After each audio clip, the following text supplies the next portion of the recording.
प्रश्नावली 3.5 में अब हम लोग प्रश्न क्रमांक तीसरा करेंगे, जिसमें दिया गया है निम्न रैखिक समीकरणों के युग्म को प्रतिस्थापन एवं बज्रगुणन विधि से हल कीजिए। किस विधि को आप अधिक उपयुक्त मानते हैं, ये भी हमें बताना है कि कौन सी विधि अधिक उपयुक्त है। तो हमें समीकरण दिया गया है, सबसे पहले हम दोनों समीकरणों को लिख लेंगे। तो चलिए लिख लेते हैं दिए गए समीकरण। तो ये दिए गए समीकरण आपको इस प्रकार से लिख लेना है। इसके बाद आपको इन्हें समीकरण 1 और 2 बना देना है, समीकरण 1 और समीकरण 2। अब हम लोग प्रतिस्थापन विधि से सॉल्व करेंगे। तो प्रतिस्थापन विधि से सॉल्व करने के लिए हम यहाँ पर हेडिंग डाल सकते हैं, प्रतिस्थापन विधि से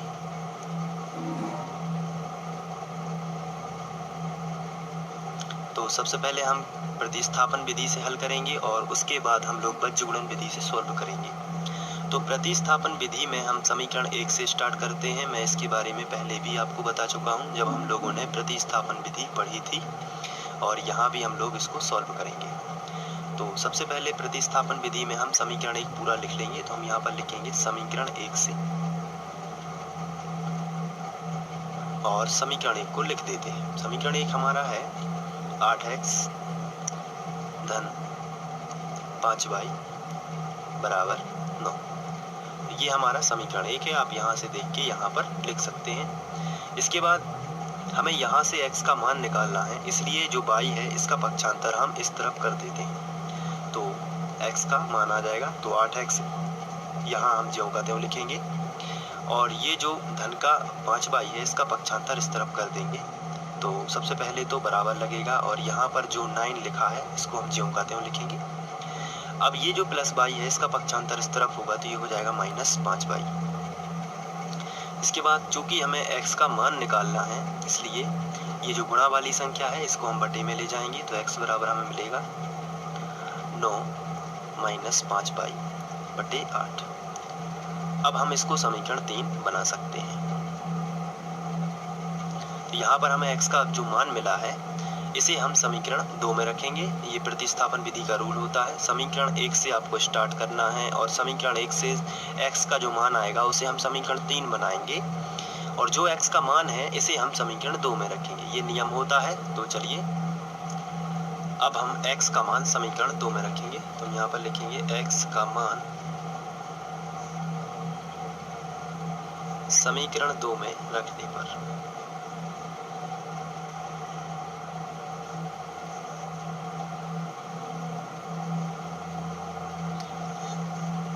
तो समीकरण 2 में रख देते हैं। समीकरण 2 हमारा है 3x + 2y बराबर 4। तो यहाँ पर हम लिखेंगे 3x + 2y बराबर 4। सबसे पहले हम इसी को लिखेंगे। अब इसके बाद हम x का मान रख देते हैं। तो पहले तो ये 3 लिखा है, तो इस 3 को ज्यों का त्यों लिखेंगे, और इसके बाद ये x लिखा है, तो x का पूरा मान है 9 - 5y बटे 8। तो हम यहाँ पर लिखेंगे 9 - 5y बटे 8। इसके बाद +2y लिखा है, तो हम +2y लिख देते हैं, बराबर आएगा 4।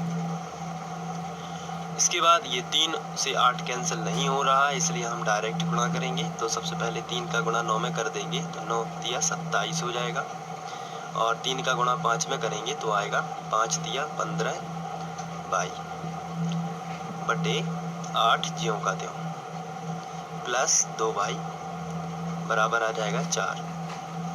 इसके बाद हम एलसीएम से इसमें गुणा कर देंगे।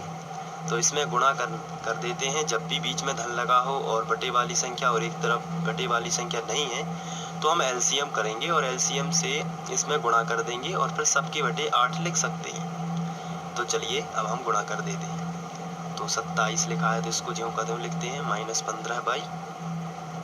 अब यहाँ पर हो जाएगा 8 दूनी 16y, और बटे में आ जाएगा 8।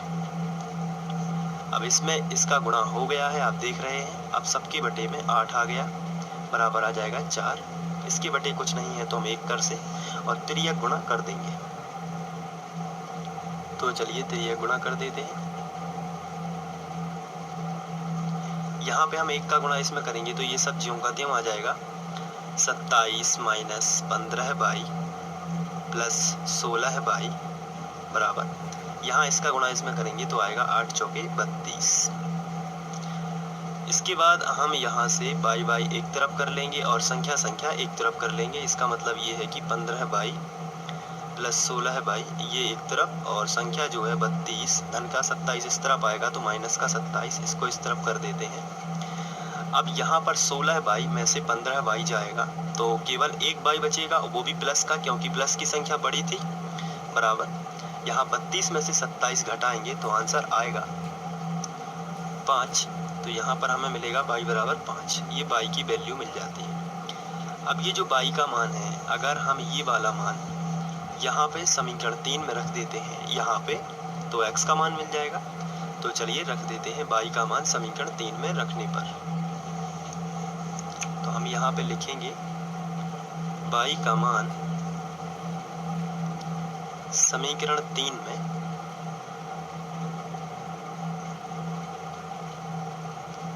रखने पर, चलिए रख देते हैं। तो हमें मिलेगा x बराबर 9 माइनस 5 बाई, ये हम समीकरण 3 आपको दिखाने के लिए सबसे पहले लिख लेते हैं, 9 माइनस 5 बाई बटे 8। अब यहाँ पर हम बाई का मान रख देते हैं, तो 9 माइनस 5 और जो बाई का मान है वो है 5 और बटे में है 8। तो यहाँ 9 माइनस 5 25 आ जाएगा ये यहाँ पर, और बटे में बचेगा 8, ये 8 ही रहेगा। यहाँ पर यदि हम इसको और सॉल्व कर देते हैं तो 25 में से 9 जाएगा तो आएगा -16 बटे 8, तो 8 दूनी 16 तो आएगा -2।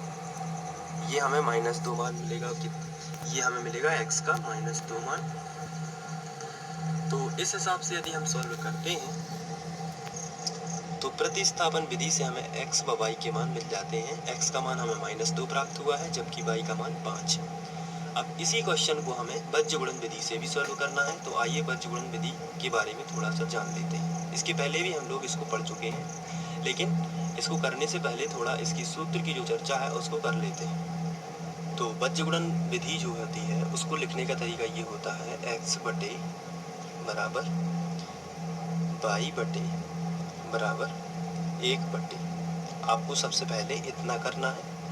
उसके बाद यहाँ से शुरू करना है आपको BC ऋण BC, फिर C पर समाप्त होगा इसलिए यहाँ से शुरू होगा CA ऋण CA, फिर यहाँ पर A पर समाप्त होगा इसलिए यहाँ होगा AB ऋण AB, फिर यहाँ से 12 21 12 21 12 21, ये आपको यहाँ पर करना है।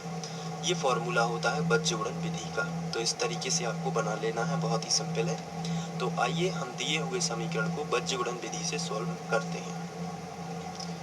तो बीजगणित विधि में हमें जो अभी इसके पहले जो हम लोगों ने प्रतिस्थापन विधि से सॉल्व किया है उसको हम बीजगणित विधि से भी सॉल्व करेंगे। तो चलिए सबसे पहले हम उसको लिख लेते हैं। ये है 8x प्लस 5 बाई, ये हमारे समीकरण जो हमें दिए गए थे, बराबर 9, ये पहला समीकरण दिया गया था। और दूसरा समीकरण है 3x प्लस 2y बराबर 4 प्लस 2y बराबर 4। तो हम इनको बीजगणित विधि से चूंकि सॉल्व करना है, तो इसके पहले हमें इन दोनों की तुलना व्यापक वर्ग समीकरण से करनी होगी। और व्यापक वर्ग समीकरण होते हैं a1x plus b1y plus c1 बराबर 0 और a2x plus b2y plus c2 बराबर 0। तो आप यहाँ पर देख रहे हैं कि यहाँ भी बराबर में 0 है और यहाँ भी बराबर में 0 है, लेकिन हमारे जो समीकरण दिए हुए हैं उनके बराबर में 0 नहीं है। तो सबसे पहले तो हमें इनके बराबर में 0 बनाना पड़ेगा। तो इसके लिए हम लिखेंगे व्यवस्थित करने पर और इनका पक्षांतर करेंगे, जैसा कि हम लोग पहले भी करते थे। हम यहाँ पर लिखेंगे व्यवस्थित करने पर। चलिए व्यवस्थित कर लेते हैं। तो यहाँ पर हम लिखेंगे 8x प्लस 5y, ये जो प्लस का 9 है इसका पक्षांतर हम इस तरफ कर देंगे तो ये माइनस का 9 हो जाएगा और बराबर में आएगा 0। अब आप देख रहे हैं कि यहाँ पर 0 आ चुका है। इसी तरीके से ये जो प्लस का 4 है इसका भी पक्षांतर इस तरफ हो जाएगा तो आएगा 3x प्लस 2y, ये प्लस का है, इस तरफ आएगा तो माइनस का 4 बराबर में 0। अब हम इसे समीकरण 1 और समीकरण 2 बना सकते हैं, क्योंकि अब ये जो है ये व्यापक वर्ग समीकरण से तुलना इसकी हो सकती है। तो अब हम लिखेंगे समीकरण 1 व 2 की तुलना व्यापक वर्ग समीकरण। इसी तरीके से समीकरण 1 व 2 की तुलना व्यापक वर्ग समीकरण, व्यापक वर्ग समीकरण a1x plus b1y plus c1 बराबर 0 तथा a2x plus b2y plus c2 बराबर 0 से करने पर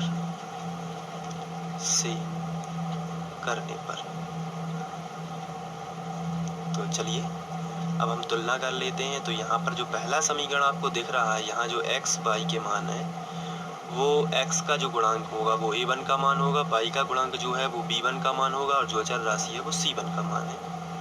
तो a1 का मान हमें मिलेगा 8, b1 का मान मिलेगा 5 और c1 का मान मिलेगा -9।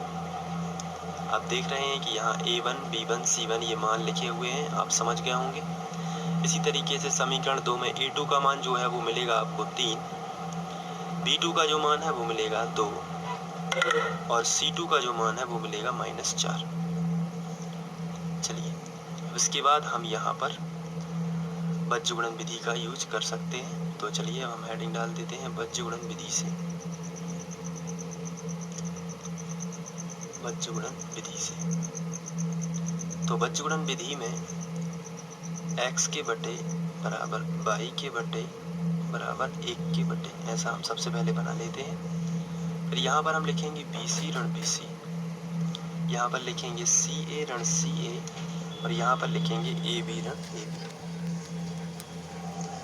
इसके बाद हम यहाँ पर लिखेंगे 12, 21, 12, 21, 12, 21। इस तरीके से आपको ये फॉर्मूला बना लेना है। अब आपको यहाँ पर केवल और केवल मान ही रखना है, जैसे x बटे b1 का मान कितना है 5, तो आप यहाँ पर लिखोगे 5। लेकिन c2 का मान कितना है -4, तो आप यहाँ पर लिखोगे -4। इसके बाद माइनस लगाए तो आप यहाँ पे माइनस लगा दोगे। b2 का मान कितना है 2, तो आप यहाँ पर लिखोगे 2 और c1 का मान कितना है -9, तो आप यहाँ पर लिखोगे -9। ये x के नीचे लिख गया। अब हम y का करेंगे तो y बटे c1 का मान कितना है -9, तो आप यहाँ पर लिखोगे -9। a2 का मान कितना है 3, तो आप यहाँ पर लिख दोगे 3 माइनस c2 का मान कितना है -4, तो आप यहाँ पर लिखोगे -4 और a1 का मान कितना है 8, तो आप यहाँ पर लिखोगे 8। इसी तरीके से आपको यहाँ भी कर देना है 1 बटे a1 का मान कितना है 8, तो आप यहाँ पर लिखोगे 8। b2 का मान कितना है 2, तो आप यहाँ पर लिख दोगे 2 माइनस a2 का मान कितना है 3, लिख दोगे 3 और b1 का मान कितना है 5, तो आप यहाँ पर लिख दोगे 5। बहुत ही सिंपल है ये। चलिए अब आगे बढ़ते हैं। x बटे यहाँ पर हो जाएगा 5 चौके 20, लेकिन -20, यहाँ पर हो जाएगा माइनस का प्लस और 9 दूनी 18 बराबर। अब हमें मिलेगा y बटे 9 तिया 27, यहाँ पर माइनस जो होगा प्लस और 8 चौके 32 बराबर।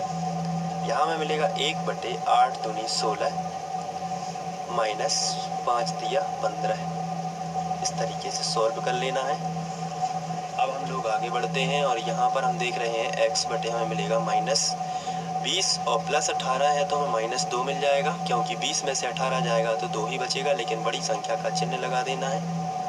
यहाँ पर y बटे 32 और 27, तो यहाँ पर आप देख रहे हैं कि 5 ज़्यादा है, इसलिए आप यहाँ पर 5 लिखोगे बराबर 1 बटे 16 में से 15 जाएंगे तो 1 बचेगा।